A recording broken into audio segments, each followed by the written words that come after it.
safe. Thank you for that report, sir. All right, let's bring in our next guest, retired Navy SEAL Commander Bill Brown. Bill, thanks for being here. President Trump earlier today gave an update on the war. I want to get your reaction. Listen first, though, to what the president had to say. We're not ready to leave yet, but we'll be leaving in the near future. We'll be leaving in pretty much the very near future. But right now, they've been decimated from every standpoint. And again, we've had great support from countries in the Middle East, great support, but we've had no support from, essentially, no support from NATO.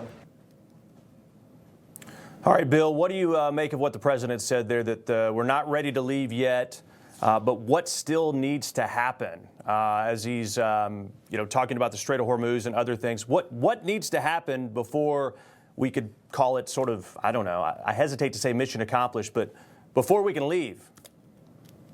All right. One, I want to make a correction. I am an Iraq veteran Navy SEAL. I was not a commander.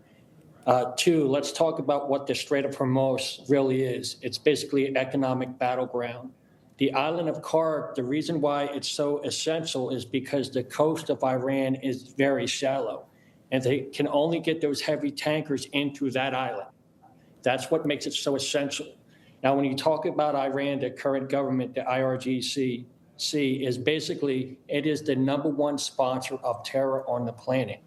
So every barrel of oil that goes out of there, guess what that funds? That funds more terror, more horror. It's been a repeated pattern. Now, I have a bias. I was an Iraq veteran in southern Iraq.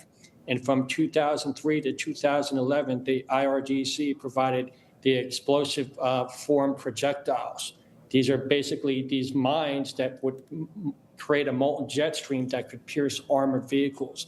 They're responsible for the deaths of 603 American service members in Iraq.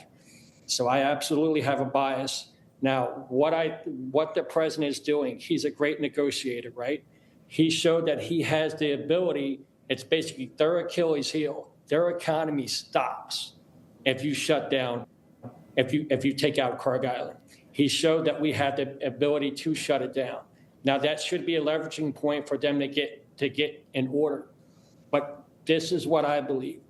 I believe the best way for success for the American military is to take it out. Take out Kharg Island and turn it into Fire Island.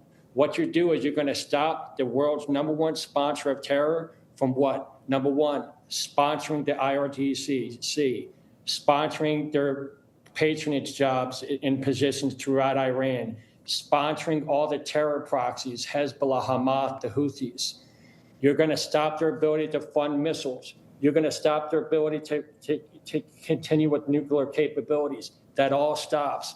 Now, what General Sherman showed in the Battle of Atlanta is he broke the will of the Confederates.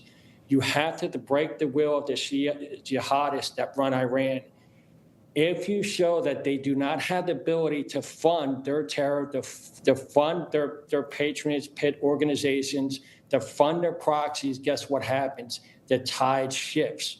Now, once you break their will because you stop their ability to fund terror, the next thing you do is you do divide and conquer.